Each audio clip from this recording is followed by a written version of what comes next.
Gandang araw mga katanaw. Maganda pong araw sa inyong lahat. Nandito po tayo sa Paradise Farm. Tayo po ay pupunta doon sa mga babaeng na gawa ng yung irok kung tawagin, ikaong. Puntahan po natin sila. Dito po tayo dadaan. Dito po yan po yung aming pinakamatandang puno ng padira.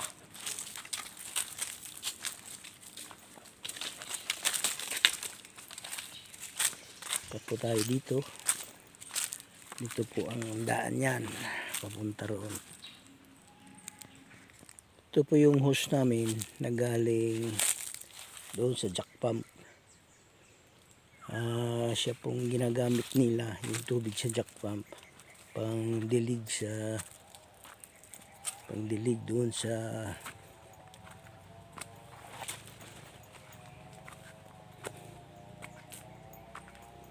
papaya. Yan, naghanap po siguro ng kadugtong din dito. Kasi mahaba-haba rin po yung natin din eh.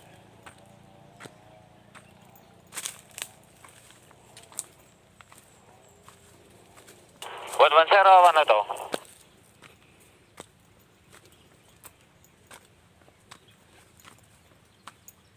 110, ano to?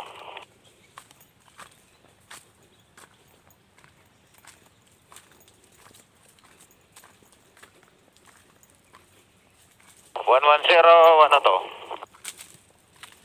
Dito po sila nag-ipon ng mga tubig pangdilig.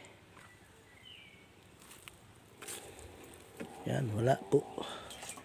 Said na said. Said na said.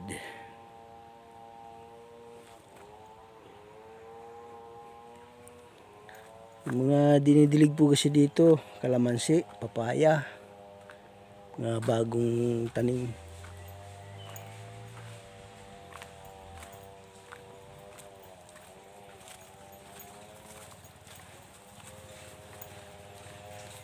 Yan po yung papaya namin na dinidilig. Sobrang init pa rin po ang panahon ngayon. Talagang ayan. Saan nyo po mga kalamansi, talagang nalulong na po ang dahon.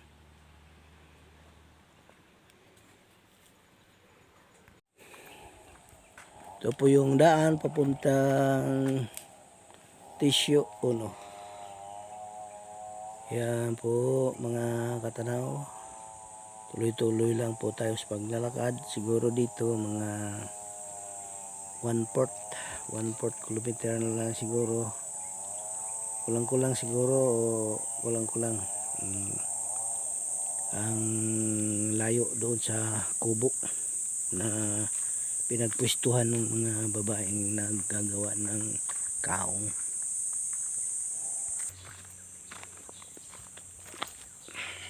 Ito po, tuloy-tuloy po ang lakad lang natin. Ito sa bandang kanan po mga katanaw. Ito po yung mga halaman dito ay bagras na kahoy. Bagras na kahoy. Mahogany, mayroong teak. Ito po yung puno ng bagras. Yan. Ito po parang bayabas. Parang bayabas siya. Ang balat tapos nanunuklap.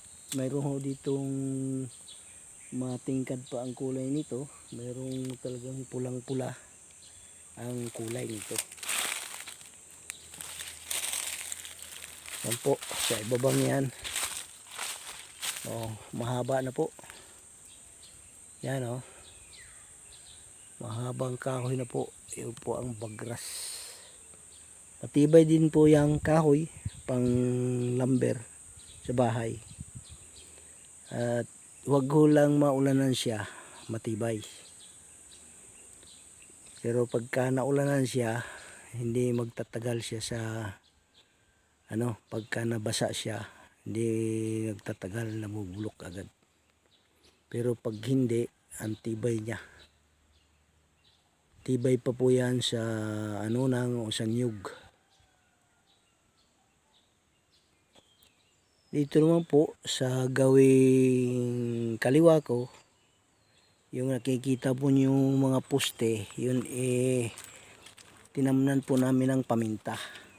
Kaso lang, hindi po siya kumakapit sa posting bato kasi mainit siguro. Tinamnan din namin ng kakawati sa tabi para doon po siya kakapit.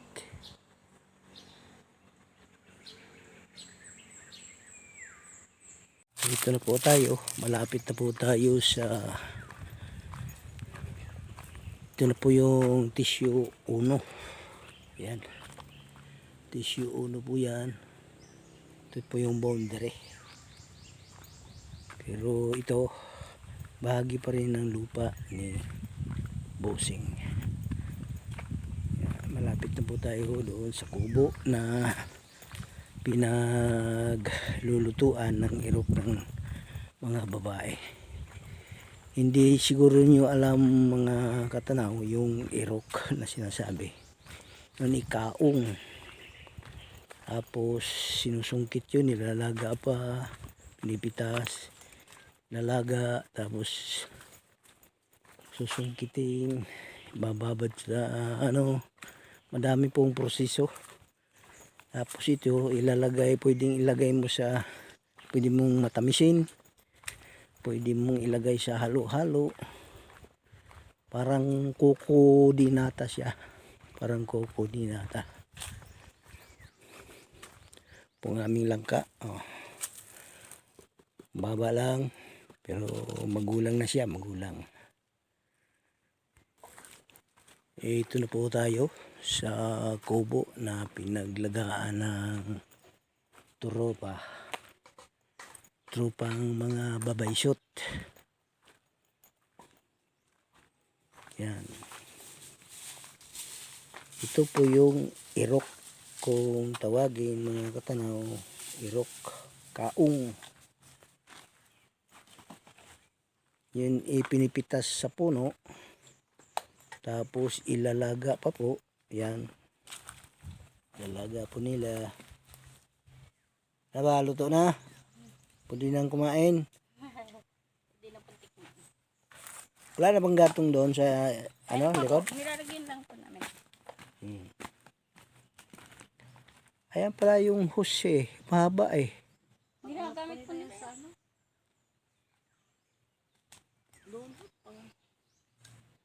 Tapos sinihiwa po yung dulo niyan. Yan, kagaya niyan. Yung ginagawa po ni Marina, yan po pala si Marina. At ito naman pong isa ay si Pilipina. Sila po ang nagagawa dyan. Yan po, inihiwa ang dulo para makita po yung laman. Ayan. Tapos yan po naman sinusungkit. Ayan po. Titigan po nyo maigi. Ayan po. Yan. Sinusungkit. Yung po yung laman niya. Laman. Yung po ang nilalahok sa mga halo-halo. Tapos minamatamis. Yan. Ano pa ang ibang kagamitan niyan? salad. Pwede po lang. Salad po. Salad. Mhm. Pwede sa salad yan. Oh, mhm. Yun, pwede daw sa salad. Mga katanaw. Yun po. Lutagin mo. Nangalay po kasi nakaharap ng todo-todo sa camera si Marina. Kinikipit ng kinikipit. Kinikipit kasi Baka makita sa camera. makita raw ang kalakihan. Kalakihan ng irok na hinihiwa.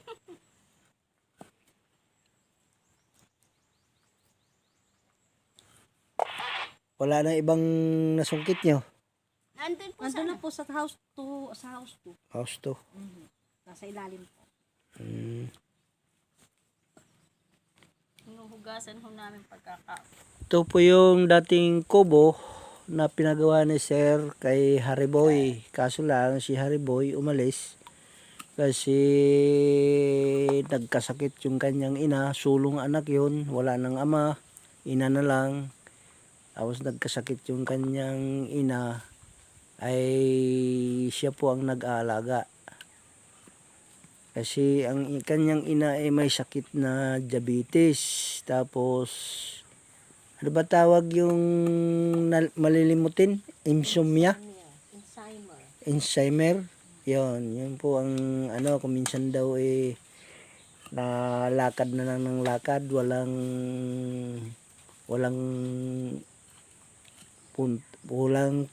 tutunguhan kung saan na lang napupunta. Ayan po mga katanaw, talagang hirap na po yung magpuputol ng ano kasi nahirapan siya kung saan niya ipupwesto yung kanyang irok na hinihiwa. Maganda po siguro, lilipat po tayo dito sa bandang tagiliran para makaboylo yung tagahiwa, makaboylo siya para siya ay makaboylo ng bukaka. Para kasi natatakot baka raw makikita sa mga madlang people, mga katanaw kong tagapanood. Yan po si Pilipina at si Marina. Ito po yung irok. Ayan po yung laman na sinusungkit. Tapos iganyan mo. Yun po mga katanaw. Ganyan po yung kabuhan yan. Yan. Mahirap pong trabaho kasi napakakuliting-ting. Mabusisi. Hindi lang naman titi ang binubusisi. Pati yan mabusisi. Yan, dawa pong tawa si Marin. O, paalam na yo. Paalam na. Alam po, bye-bye po, subscribe po, Katanaw Jo, like po, likes, or heart. Mare. Bye-bye po.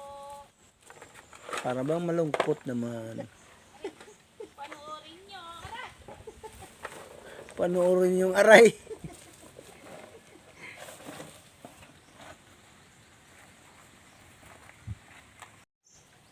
Mga katanaw, marami pong salamat sa inyong pagpapanood sa aking mga binablog dito tungkol sa aming farm at dito sa mga babaeng gumagawa ng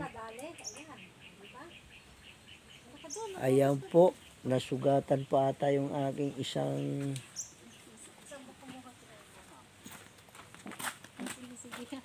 Ayan naman. Maraming pong salamat sa inyo mga katanaw. Bye-bye po. Subscribe po sa channel ko sa YouTube, Katanaw Jo Ulies. Maraming pong salamat. Bye-bye.